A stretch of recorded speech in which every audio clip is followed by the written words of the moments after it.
Mallappa sir. Yes sir, ಮಾತಾಡಿ. ನಮಸ್ತೆ. ಈರುವರು ಗುರುಗಳಿಗೆ, ನಾಗರಾಜ್ ಗುರುಜಿ ಹಾಗೂ ರಂಗನಾಥ್ ಗುರುಜಿಗೆ ಅನಂತ ನಮನಗಳು. ಖಂಡಿತ ಸರ್, ನಿಮ್ಮ ಯಾವಾಗ ಸರ್ ನಾವ್ ಈ ರೀತಿ ಜ್ಞಾನ ಸಂಪಾದನೆ ಮಾಡೋದು? ಏನ್ ಸರ್, ಎಷ್ಟೆಷ್ಟು ದೊಡ್ಡ ವಿಷಯಗಳನ್ನ ಎಷ್ಟು ಕಡಿಮೆ ವಿಷಯದಲ್ಲಿ ಅದ್ಭುತವಾಗಿ ತಿಳಿಸ್ತಾ ಇದ್ದೀರಾ. ಇವತ್ತಿನ ಒಂದು ಶ್ವಾಸದ ರಹಸ್ಯಗಳ ಬಗ್ಗೆ ತಾವು ಕಿರುಸಂತೋಷದಲ್ಲಿ ಒಬ್ಬ ಒಳ್ಳೆಯ ಸ್ನೇಹಿತನಂತೆ ಸದಾ ನಮ್ಮೊಂದಿಗೆ ಸಾಗುವ ಏಕೈಕ ವ್ಯಕ್ತಿ ಅಂದ್ರೆ ಅದು ಶ್ವಾಸ ಮಾರ್ಗ ಅಂತ ತಾವು ತಿಳಿಸಿದ್ರಿ. ಶ್ವಾಸವೇ ಸರ್ವಸ್ವ. ಶ್ವಾಸದಿಂದ ಸಾಧ್ಯವಿಲ್ಲ ಅನ್ನೋದು ಯಾವುದೂ ಇಲ್ಲ. ಅದು ನಿಮ್ಮ ಸತತ ಪ್ರಯತ್ನದಿಂದ ಮಾತ್ರ ಸಾಧ್ಯ ಅನ್ನೋದನ್ನ ಸಾಕಷ್ಟು ಉದಾಹರಣೆಗಳ ಮೂಲಕ. ಹಿಂದಿನ ಕಾಲದಲ್ಲಿ ವಿದ್ಯೆ ಸಾಧನೆ ಮಾಡೋದು ಬಹಳ ಕಷ್ಟ ಇತ್ತು. ಆದ್ರೆ ಈಗ ಅತ್ಯಂತ ಸರಳ ಸುಲಭವಾದ ಮಾರ್ಗವನ್ನ ನಮ್ಮ ಬ್ರಹ್ಮರ್ಷಿ ಪಿತಾಮಹರ್ಜಿಗಳು ಕಲಿಸಿರ್ತಕ್ಕಂಥ ಆನಾಪಾನ ಸತಿಯಿಂದ ಎಲ್ಲವೂ ಸಾಧ್ಯ ಅನ್ನೋದನ್ನ ಸಾಕಷ್ಟು ಉದಾಹರಣೆಗಳ ಮೂಲಕ ತಿಳಿಸಿರಿ. ಆನಾಪಾನ ಸತಿ ಧ್ಯಾನದಿಂದ ಚೀನಾದ ಒಬ್ಬ ವ್ಯಕ್ತಿ 150 ವರ್ಷಗಳ ಕಾಲ ಬದುಕಿರ್ತಕ್ಕಂಥ ಒಂದು ಉದಾಹರಣೆಯನ್ನು ತಿಳಿಸಿದ್ರಿ. ಹಾಗೆಯೇ ನಮ್ಮ ಶರೀರದಲ್ಲಿರ್ತಕ್ಕಂಥ ನವಗ್ರಹಗಳ ಪ್ರದಕ್ಷಿಣೆಯನ್ನ ಮಾಡಿ ಬರ್ಬೇಕು ನಮ್ಮ ಶ್ವಾಸ ಅನ್ನೋದನ್ನ ಬಹಳ ಅದ್ಭುತವಾಗಿ ತಿಳಿಸ್ಕೊಟ್ರಿ ಗುರುಗಳೇ. ಅದೇ ರೀತಿ ಈ ಆಳವಾದ ಶ್ವಾಸವನ್ನ ಗಮನಿಸೋದ್ರ ಮೂಲಕ ನಾವು ಪವಾಡಗಳನ್ನ ರಚಿಸಬಹುದು. ಆಮೇಲೆ ಯಾವುದು ಇಲ್ಲ, ಏನು ಇಲ್ಲ, ಒಟ್ಟಾರೆ ಹೇಳೋದಾದ್ರೆ ಪ್ರತಿಯೊಂದು ಸಾಧನೆಗೂ ನಮ್ಮ ಶ್ವಾಸವೇ ಮೂಲ ಅನ್ನೋದನ್ನ ತಾವು ತಿಳಿಸ್ಕೊಟ್ರಿ ಗುರುಗಳೇ. ತಮಗೆ ಅತ್ಯಂತ ಅನಂತ ಕೋಟಿ ನಮನಗಳು sir. Thank you so much madam, ಅವಕಾಶಕ್ಕಾಗಿ.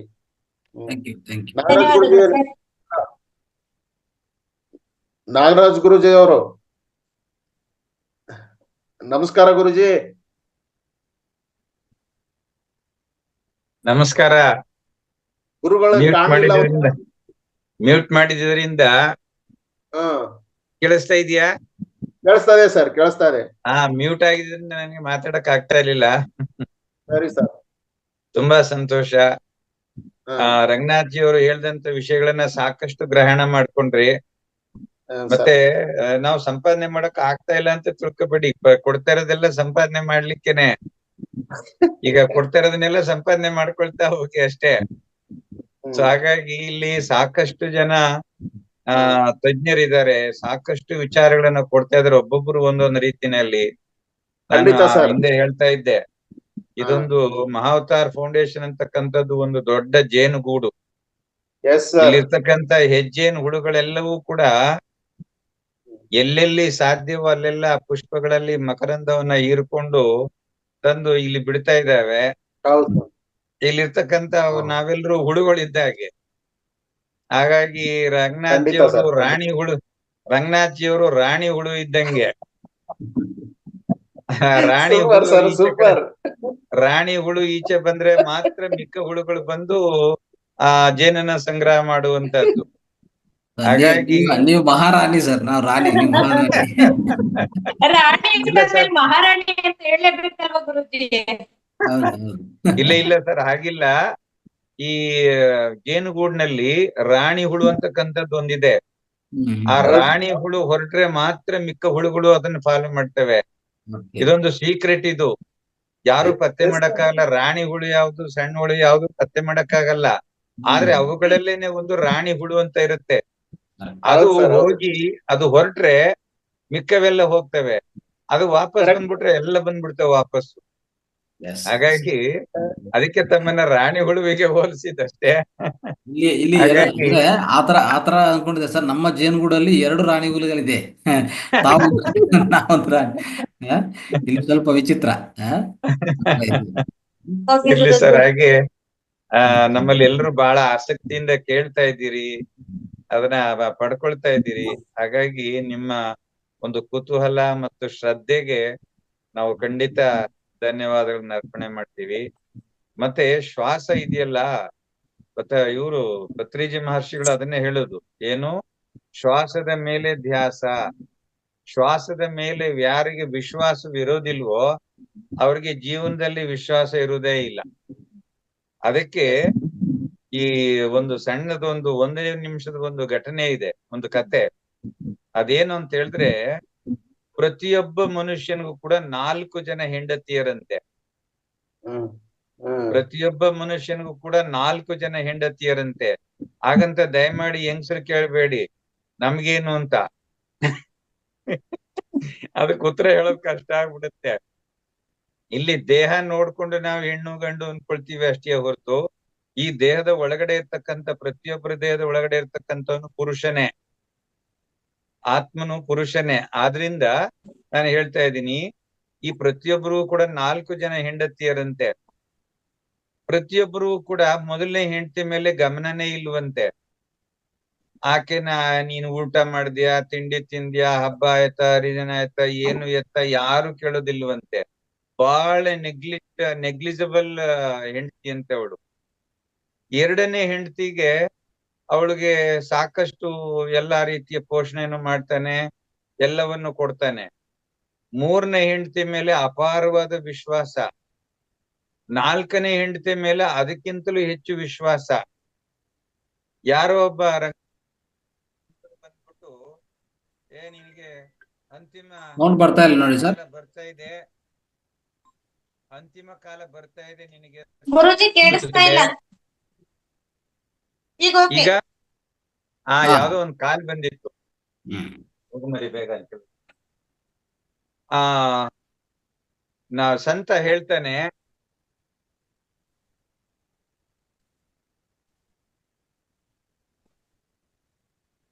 ಹೇಳ್ತಾನೆ, ನಿನಗೆ ಮರಣದ ಕಾಲ ಸಮೀಪಿಸ್ತು, ಇನ್ಯಾಕಪ್ಪ ನಿನಗೆ ಏನ್ ಸಾಧ್ಯವೋ ಭಗವಂತನಲ್ಲಿ ಪ್ರಾರ್ಥನೆ ಮಾಡ್ಕೋ, ಇನ್ನೇನ್ ನೀನ್ ಸತ್ತೋಗ್ಬಿಡ್ತೀಯ ಬಹಳ ಬೇಗ ಅಂತ ಹೇಳ್ತಾನಂತೆ.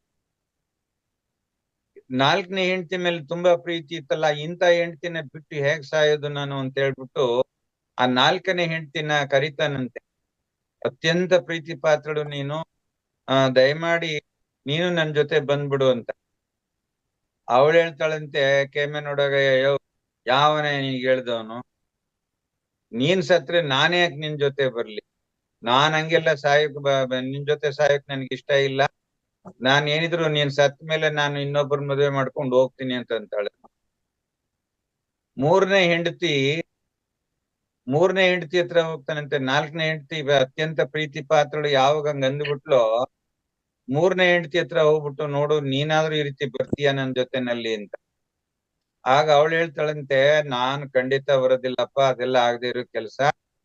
ನಾನು ಏನೋ ನನ್ನ ಕತೆ ನೋಡ್ಕೊಂಡು ನನ್ ಪಾಡೆ ನನ್ ಮನೆಯಲ್ಲಿ ಇರ್ತೀನಿ, ನಿನ್ ಜೊತೆ ನಾನ್ ಬರಲ್ಲ.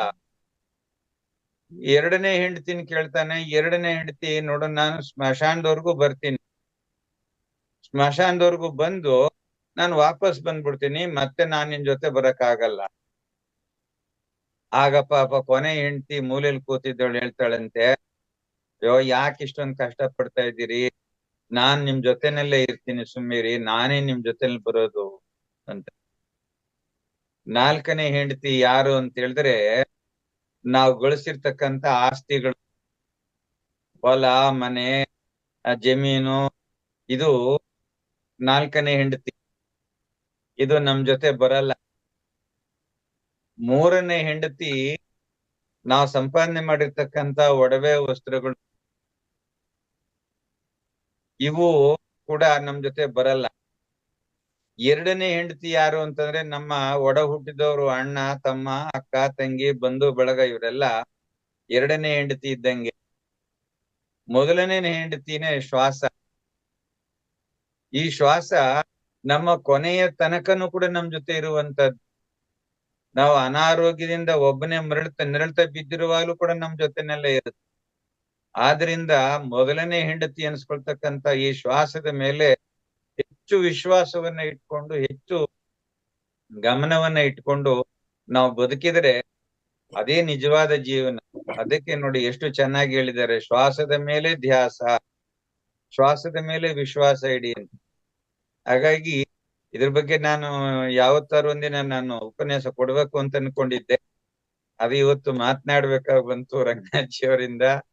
ಜೊತೆಗೆ ನಮ್ಮ ಇವರು ಅಶ್ವಿನಿ ಮೇಡಮ್ನವ್ರು ನನಗೊಂಚೂರು ಅವಕಾಶ ಕೊಟ್ಟಿದ್ದಕ್ಕಾಗಿ ಮಾತನಾಡೋಕೆ ಅವಕಾಶ ಆಯ್ತು. ಧನ್ಯವಾದಗಳು.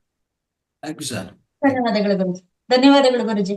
ನಿಮ್ ಮಾತು ಅಂತ ಅಂದ್ರೆ ಅದರಲ್ಲಿ ಮನರಂಜನೆ ಇರುತ್ತೆ, ಆಧ್ಯಾತ್ಮಿಕವಾದ ವಿಚಾರನೂ ಇರುತ್ತೆ ಗುರುಜಿ. ನೀವು ಬಂದ್ರೆ ನಾವೆಲ್ಲರೂ ನಗ್ತಾ ಇರ್ತೀವಿ ಅಂತ ಹೇಳ್ತಾ ವಾಣಿ ಮೇಡಮ್. Yes madam. ನಮಸ್ತೆ ನಾಗರಾಜ್ ಗುರುಜಿ, ರಂಗನಾಥ್ ಗುರುಜಿ, ಇಬ್ಬರಿಗೂ ನಮಸ್ತೆ. ಸರ್, ಈ ಪುಸ್ತಕದ ಹೆಸರೇನು ಸರ್? ಇದು ಶ್ವಾಸ ವಿಜ್ಞಾನ ಅಂತ ಒಂದು ಗುರುಗಳು ಬರೆದಿದ್ರು. ಅವರು ತೆಲುಗಲ್ಲಿ ಬರೆದಿದ್ರು ಅಷ್ಟೇ, ಅವರು ಕನ್ನಡದಲ್ಲಿ ಇಲ್ಲ. ಹಾ ಶ್ವಾಸ ಕನ್ನಡದಲ್ಲಿ ಕನ್ನಡದಲ್ಲಿ ಯಾರನ್ನ ನಿಮ್ಮಂತವರು ತರ್ಜುಮಾ ಮಾಡ್ಬೇಕು ಅದೆಲ್ಲ. ಒಂಥರ ಅನುವಾದ ಮಾಡ್ತಾ ಇರ್ಬೇಕು ಇವೆಲ್ಲ. ತಮಿಳ್ ಕಷ್ಟ ಸರ್, ಇಂಗ್ಲಿಷ್ ಆಗಿದ್ರೆ ಸ್ವಲ್ಪ ಟ್ರೈ ಮಾಡ್ಬೋದಿತ್ತು ಅಷ್ಟೇ. ತೆಲುಗಲ್ಲಿ ಇರ್ತದೆ. ಸೊ ಅದು ಅವರು ಸುಮಾರು ಬುಕ್ಸ್ ಬರೆದಿದ್ದಾರೆ. ಅಂದ್ರೆ ಅವರು ಯೋಗಿ. ಹಾ ಈಗಿಲ್ಲ, ಅವರು ಸಶರೀರವಾಗಿಲ್ಲ ಅವರು. ಸೊ ಆದ್ರೆ ಬರ್ದಿಟ್ಟು ಹೋಗಿದ್ದಾರೆ ಬುಕ್ಸ್, ಹಲವಾರು ಬುಕ್ಸ್. ಓಕೆ ಸರ್, ಅದ್ PDF ಏನಾರು ಸಿಕ್ಕಿದ್ರೆ ಕಳಿಸ್ಕೊಡಿ ಸರ್, ನೋಡೋಣ. ಕನ್ನಡ ತೆಲುಗಲ್ಲಿ ಇದೆ, ಬಟ್ ಆದ್ರೆ ಅದು PDF ಇಲ್ಲ, ಬುಕ್ಕೇ ತಗೋಬೇಕಾಗತ್ತೆ ನಾವು. ಅದೇ ಸರ್, PDF ಇದ್ರೆ ಸ್ವಲ್ಪ ಕಂಪ್ಯೂಟರ್ ಅಲ್ಲಿ ಸ್ವಲ್ಪ ಟ್ರೈ ಮಾಡಿ, ಆಮೇಲೆ ಸ್ವಲ್ಪ ನಿಮ್ಮೆಲ್ಲರ ಸಜೆಷನ್ ಮೂಲಕ ಅದ್ ಬದಲಾಯಿಸ್ತಾ ಸರಿ ಒಂದ್ ರೂಪ ಕೊಡ್ಬೋದು ಸರ್ ಅದಕ್ಕೆ. ಇನ್ನೂ ಜಾಸ್ತಿ ವಿಷಯಗಳಿದೆ. ನಾವು ಮುಂದಿನ ಕ್ಲಾಸಲ್ಲಿ ನಾವು ತಿಳ್ಕೊಳ್ಳೋಕೆ ಪ್ರಯತ್ನ ಮಾಡ್ತೀವಿ. ಅದೇ ಕನ್ನಡದಲ್ಲಿ ನಾವು ಅನುವಾದ ಮಾಡ್ಕೋಬೇಕಷ್ಟೇ, ಅವಕಾಶ ಇದ್ರೆ. ಅದೇನೆ ಸರ್, ಅದು PDF ಸಿಕ್ಕಿದ್ರೆ ಸ್ವಲ್ಪ ನಾವು ರಫ್ ಆಗಿ ಮಾಡಿದ್ರೆ ನೀವ್ ಅದಕ್ಕೊಂದು ರೂಪ ಕೊಡ್ಬೋದಿತ್ತು ಸರ್. ಅದಕ್ಕೆ ನೋಡೋಣ ಸರ್, ಸಿಗ್ಬಹುದು. ತುಂಬಾ ಅದ್ಭುತವಾಗಿದೆ ಸರ್ ಆ ಕಲ್ಪನೆ ಇವೆಲ್ಲ. ನಂಗೂ ಯೋಗಿ ಆತ್ಮಕತೆ ನೋಡಿದಾಗ ಹೌದು ಅನ್ನೋ ಇದ್ ಬಂತು ನಂಗೆ. ಅದು ಇನ್ನೂ ತುಂಬಾ ನನ್ನ ಕುತೂಹಲ ಕೆರಳಿಸ್ತಾ ಇದೆ. ಇನ್ನೂ ಅದ್ರ ಬಗ್ಗೆ ಏನೇನಾದ್ರೂ ತಿಳಿಬೇಕು ಈ ರಹಸ್ಯಗಳನ್ನ ಅಂತ. ತುಂಬಾ ರಹಸ್ಯ ಇದೆ. ಹೌದು ಸರ್. ಇವರು ನಮ್ಮ ಯುಕ್ತೇಶ್ವರಗಿರಿ ಅವರು, ನೀವು ಇನ್ನೂ ಉಪಯೋಗ ಆತ್ಮಕತೆ ನೀವು ಓದ್ತಾ ಇದ್ರೆ, ಅಂದ್ರೆ ಸ್ವಾಧ್ಯಾಯ ಮಾಡ್ತಾ ಇದ್ವಲ್ಲ ಈಗ, ಅದ್ರಲ್ಲಿ ಇನ್ನೂ ಪವಾಡ ವಿಷಯಗಳೆಲ್ಲ ಬರುತ್ತೆ. ಇನ್ನು ಮುಂದಿನ ತರಗತಿಯಲ್ಲಿ ತುಂಬಾ ವಿಷಯಗಳು ಬರುತ್ತೆ. ಯಾಕಂದ್ರೆ ಯುಕ್ತೇಶ್ವರಗಿರಿ ಅವರು ಮುಂದೆ ಏನಾಗ್ತಾ ಇರ್ತದೆ ಹೇಳ್ತಾನೆ ಇರ್ತಾರೆ. ಯೋಗಾನಂದ ಪರಮಹಂಸ ಅಲ್ಲಿ ತನಕ ಓದಿದ್ದೀನಿ ಸರ್, ಅಲ್ಲಿ ಹಾ ಓದಿದ್ದೀನಿ ಸರ್ ಅಲ್ಲಿ ತನಕ. ತುಂಬಾ ಅದು ಹೆಂಗೆ ಅಂದ್ರೆ ನನಗೆ ಹೇಳಕ್ ಆಗಲ್ಲ ಸರ್. ನನ್ ಮನ್ಸನ್ ತುಂಬಾ ಆ ಕಡೆ ಸೆಳೀತಾ ಇದೆ ಅದು. ಅದಕ್ಕೆ ಇಂಥ ಪುಸ್ತಕ ಕೇಳಿದಾಗ ತಕ್ಷಣ ನಾನು ಅದನ್ನ ಓದ್ಬೇಕು ಅಂತ ಅನ್ನಿಸ್ತಾ ಇದೆ ಸರ್. ಅವರೆಲ್ಲ ಖಂಡಿತ ಹೇಳ್ತಾ ಇರ್ತಾರೆ, ನಿಮ್ಮ ಫ್ರೆಂಡ್ಗೆ ಈಗ ಆಗತ್ತೆ ನೋಡಿ ಅಂತ. ಇವ್ರು ನಂಬಲ್ಲ, ಬಟ್ ಆ ಸಮಯಕ್ಕೆ ಅದು ಹಾಗೆ ಆಗತ್ತೆ. ಹೌದು ಸರ್. ಅವ್ರೊಂದು ಹೂಕೋಸ್ ತಂದಿಟ್ಟಿರ್ತಾರೆ, ಯೋಗಾನಂದ್ರಿಗೆ ಹೇಳ್ತಾರೆ ಅವ್ರು, ಹೂಕೋಸ್ ಕಳ್ತನ ಆಯ್ತಾ ಇದೆ ಇಲ್ಲಿ ಅಂತ. ಹೂಕೋಸ್ ಯಾರು ತಗೊಂಡು ಹೋಯ್ತಾರೆ ಅಂತ ಅವರಂತಾರೆ. ಅಲ್ಲೊಬ್ರು ಬಂದು ಇನ್ನೇನು ಅಲ್ಲೆಲ್ಲ ಸರ ಚಿನ್ನದೆಲ್ಲ ಇರುತ್ತೆ, ಎಲ್ಲ ಬಿಟ್ಟು ಹೂಕೋಸ್ನೇ ತಗೊಂಡು ಹೋಗ್ತಾ ಇರ್ತಾರೆ. ಅಂದ್ರೆ ಅಂತ ಅದ್ಭುತ ಒಂದು ಪವಾಡ, ಮುಂದಿನ ದೃಶ್ಯದ ಒಂದು ಇದು ತುಂಬಾ ಚೆನ್ನಾಗಿರುತ್ತೆ ಸರ್ ಅವ್ರಿಗೆ. ಇವೆಲ್ಲಾನು ಹೇಗೆ ಗೊತ್ತಾಗತ್ತಂದ್ರೆ, ಇವರೆಲ್ಲ ಒಂಥರ ಶ್ವಾಸ ವಿಜ್ಞಾನಕ್ಕೆ ಒಂದು ದೊಡ್ಡ ಎಕ್ಸ್ಪರ್ಟ್ಸ್ ಇವರು. ಹೌದು ಸರ್. ಶ್ವಾಸ ವಿಜ್ಞಾನ ಮಹಾತ್ಮಗಳು ಇವರೆಲ್ಲ. ಶ್ವಾಸದಲ್ಲೇ ಎಲ್ಲ ಇದೆ ಅಂತ. ಪ್ರತಿಯೊಂದು ನಮ್ಮ ಬಗ್ಗೆ, ಈ ವಿಶ್ವದ ಬಗ್ಗೆ ಎಲ್ಲ ಯಾರ ಬಗ್ಗೆ ತಿಳ್ಕೊಬೇಕಂದ್ರೂ ಆ ಶ್ವಾಸದಲ್ಲೇ ಅದೆಲ್ಲ ಹೋಗ್ತಾ. ಯಾಕಂದ್ರೆ ಇದು ಪ್ರಾಣಶಕ್ತಿ ಮತ್ತೆ ಬೇರೆ ಕಡೆ ಆಚೆ ಕಡೆಯಿಂದ ಬರುವಂಥದ್ದು, ನಾವೇನು ಉತ್ಪನ್ನ ಮಾಡ್ತಾ ಇಲ್ಲ. ಅದು ಅದರಲ್ಲಿ ಎಲ್ಲ ಇರತ್ತೆ. ಆದ್ರೆ ಅದನ್ನು ಗಮನಿಸೋದ್ರಲ್ಲಿ ಎಷ್ಟು ಸೂಕ್ಷ್ಮವಾಗಿ ಗಮನಿಸಕ್ಕೆ ಸಾಧ್ಯವಾಗುತ್ತೋ ಅಷ್ಟು ವಿಷಯಗಳು ನಾವು ಕಂಡಿರ್ಬೋದು. ವಾಣಿಯವರೇ, ಏನು ಅಂತ ಹೇಳಿದ್ರೆ ಒಂದನ್ನ ನಾವು ಗಮನಿಸ್ಬೇಕು. ಕಬೀರದಾಸರು ಒಂದ್ ಕಡೆ ಹೇಳ್ತಾರೆ, ಸದ್ಗುರು ಬೋಧಿಸೆ ಶಿಷ್ಯನು ಸದ್ಗುರುವೇ ಆದನು. ಸದ್ಗುರು ಬೋಧಿಸೆ ಶಿಷ್ಯನು ಸದ್ಗುರುವೇ ಆದನು. ಇದ್ದಿಲು ಬೆಂಕಿಯ ಸ್ಪರ್ಶದಿಂದ ಬೆಂಕಿಯೇ ಆದಂತೆ, ಕಬೀರ ಬೆಂಕಿಯೇ ಆದಂತೆ. ಇಲ್ಲಿ ಸದ್ಗುರುಗಳು ಈಗ ನಮ್ಗೆ ಕೊಡ್ತಾ ಇರ್ತಕ್ಕಂಥ ಈ ವಿಚಾರಗಳನ್ನೆಲ್ಲ ನಾವು ವಿಚಾರ ಮಂಥನವನ್ನ ಮಾಡ್ತಾ ಹೋದ್ರೆ ನಾವು ಕೂಡ ಅವರೇ ಆಗ್ತೀವಿ. ಹೌದು ಸರ್. ನಮ್ಮೊಳಗಡೆ ಇರ್ತಕ್ಕಂಥವನು ಕೂಡ ಅವನೇ. ಪತ್ರಿಜಿ ಮಹಾಗುರುಗಳ ಆತ್ಮವೇ ನಮ್ಮೊಳಗಡೆ ಇರ್ತಕ್ಕಂಥ ಆತ್ಮ, ರಂಗನಾಥಿಯವರಲ್ಲಿ ಇರ್ತಕ್ಕಂಥ ಆತ್ಮ, ನಿಮ್ಮಲ್ಲಿ ಇರ್ತಕ್ಕಂಥ ಆತ್ಮ, ಯಾವುದಕ್ಕೂ ಭೇದವಿಲ್ಲ. ಆದ್ರಿಂದ ನಾವು ಅಂತಹ ಮಹಾತ್ಮರ ವಿಚಾರವನ್ನ ತಿಳಿತಾ ನಿಮ್ಮಲ್ಲೂ ಕೂಡ ಆ ಶಕ್ತಿ ಬರುತ್ತೆ. ನಿಮಗೂ ಆ ಶಕ್ತಿಗೂ ಯಾವುದೇ ವ್ಯತ್ಯಾಸವೂ ಇಲ್ಲ. ಇಲ್ಲೇನು ಅಂತಂದ್ರೆ, ಹೇಗೆ ಇದ್ದಿಲು ಬೆಂಕಿಯ ಸ್ಪರ್ಶ ಮಾಡಿದ ತಕ್ಷಣ ಅದು ಬೆಂಕಿ ಆಗ್ಬಿಡುತ್ತೆ. ಎರಡು ಬೆಂಕಿಗಳಿಗೂ ವ್ಯತ್ಯಾಸ ಇಲ್ಲ. ಈಗ ಅಂದ್ರೆ ಇದ್ದಿಲಿನಲ್ಲಿ ನಾನು, ನನ್ನದು, ನನ್ನಿಂದ, ನನಗಾಗಿ ಅಂತಕ್ಕಂಥ ಅಹಂಕಾರ ಅಂತಕ್ಕಂಥ ತೇವಾಂಶ ಒಣಗೋಗ್ಬೇಕಿಲ್ಲ. ಪೂರ್ತಿ ಒಣಗೋದ್ರಾಗ ಅದು ಕೂಡ ಈಗ ಬೆಂಕಿಯ ಸ್ಪರ್ಶ ಮಾಡ್ತಿದ್ದ ತಕ್ಷಣ ಬೆಂಕಿ ಆಗ್ಬಿಡುತ್ತೆ. ಇಲ್ಲ ಅಂತಂದ್ರೆ ಒಗ್ಸುತ್ಕೊಂತದೆ, ಅದ್ರಲ್ಲಿ ಬೆಂಕಿ ಆಗೋಕ್ ಸಾಧ್ಯ ಇಲ್ಲ. ಹಾಗೆ ನಾವು ನನ್ನೊಳಗಡೆ ಇರ್ತಕ್ಕಂಥ ಈ ಶರೀರಾದ್ಯಂತ ಈ ಪ್ರಪಂಚದಲ್ಲಿ ಇರ್ತಕ್ಕಂಥ ದೃಶ್ಯ ರೂಪದಲ್ಲಿ ಕಾಣಿಸ್ತಾ ಇರ್ತಕ್ಕಂಥ ಎಲ್ಲವನ್ನು ಕೂಡ ನಾವು ಯಾವಾಗ ಇದೆಲ್ಲವೂ ಸುಳ್ಳು, ಇದೆಲ್ಲವೂ ನಶ್ವರವಾದದ್ದು ಅಂತಕ್ಕಂಥದ್ದು, ಈ ದೇಹ ನಾನು ಅಂತಕ್ಕಂಥ ಈ ದೇಹ ಭಾವನೆಯನ್ನ ಬಿಟ್ಟು ಅಹಂಕಾರ ಅಂತಕ್ಕಂಥದ್ದನ್ನ ಸಂಪೂರ್ಣವಾಗಿ ತ್ಯಜಿಸ್ಬಿಟ್ರೆ ಖಂಡಿತವಾಗಿ ನಮ್ಮಲ್ಲೂ ಕೂಡ ಆ ಶಕ್ತಿ ಉದ್ಭವವಾಗುತ್ತೆ. ನಾವು ಅವರೇ ಆಗ್ತೀವಿ, ನೀವು ಅವರೇ ಆಗ್ತೀರಿ. ಖಂಡಿತ ಹೀಗೆ ಸಾಧನೆ ಮುಂದುವರಿಸಿ. ಖಂಡಿತ ಸರ್. ನಮಸ್ತೆ ಸರ್, ನಾನು ಪ್ರಯತ್ನಿಸ್ತೀನಿ. ಧನ್ಯವಾದಗಳು. ಧನ್ಯವಾದ. ಅದ್ಭುತ ಮೆಸೇಜ್. Thank you sir. ಧನ್ಯವಾದಗಳು ಮೇಡಮ್. ಇನ್ನ ಕೊನೆಯ ಅವಕಾಶ ಟಿ.ಡಿ. ಹೆಗಡೆ ಸರ್ ನಿಮ್ಗೆ ಸಿಕ್ಕಿದೆ. ನಮಸ್ತೆ. ನಮಸ್ತೆ ಸರ್.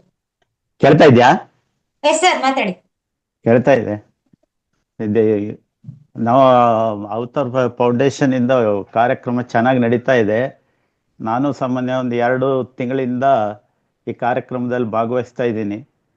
ನಮ್ಮ ರಂಗನಾಥ್ ಸರ್ ಅವರು ಭಾಳ ಚೆನ್ನಾಗಿ ಅಂದರೆ ಎಲ್ಲ ವಿಷಯದಲ್ಲೂ ತಿಳ್ಕೊಂಡಿದ್ದಾರೆ. ಅದೇ ಥರ ನಾಗರಾಜ್ ಸರ್ ಅವರು ಚೆನ್ನಾಗಿ ವಿವರಣೆಯನ್ನು ಕೊಡ್ತಾರೆ. ಉಳಿದಂಥ ಎಲ್ಲ ಮಾಸ್ಟರ್ಗಳು ಚೆನ್ನಾಗಿ ವಿವರಣೆಯನ್ನು ಕೊಡ್ತಾ ಇದ್ದಾರೆ. ನಾನು ಅದನ್ನು ಪಾಲಿಸ್ತಾ ಇದ್ದೀನಿ. ದಿನಾನೂ 3 ಗಂಟೆ ಧ್ಯಾನ ಮಾಡ್ತಾ ಇದ್ದೀನಿ ಈಗ. ಮತ್ತು ಸ್ವಾಧ್ಯಾಯ, ಸಜ್ಜನ ಸಂಗತಿ ಇದರಲ್ಲೂ ಭಾಗವಹಿಸ್ತಾ ಇದ್ದೀನಿ. ಎಲ್ಲರಿಗೂ ಧನ್ಯವಾದಗಳು. ಎಲ್ಲ ಚಪ್ಪಾಳೆ 3 ಗಂಟೆ ಟೈಮ್ ಧ್ಯಾನ ಮಾಡ್ತಾ ಇದ್ದಾರೆ. ಸ್ವಲ್ಪ ಎಂಗ್ಸೈಟಿ ಇತ್ತು, ಸ್ವಲ್ಪ ಕಡಿಮೆ ಆಗ್ತಾ ಇದೆ. ಅದಕ್ಕಾಗಿ ಧ್ಯಾನ ಇದನ್ನು ಮತ್ತೆ ಮಹಾವತಾರ್ ಫೌಂಡೇಶನ್ನು ಮತ್ತು ನಮ್ಮ ವಾಗ್ದೇವಿ ಫೌಂಡೇಶನ್ ಇವರದ್ರಲ್ಲೂ ಜಾಯ್ನ್ ಆಗಿ ಧ್ಯಾನ ಮಾಡ್ತಾ ಇದ್ದೀನಿ. ಎಲ್ಲರಿಗೂ ಧನ್ಯವಾದಗಳು. ಥ್ಯಾಂಕ್ ಯು ಸರ್, ಒಳ್ಳೇದಾಗ್ಲಿ.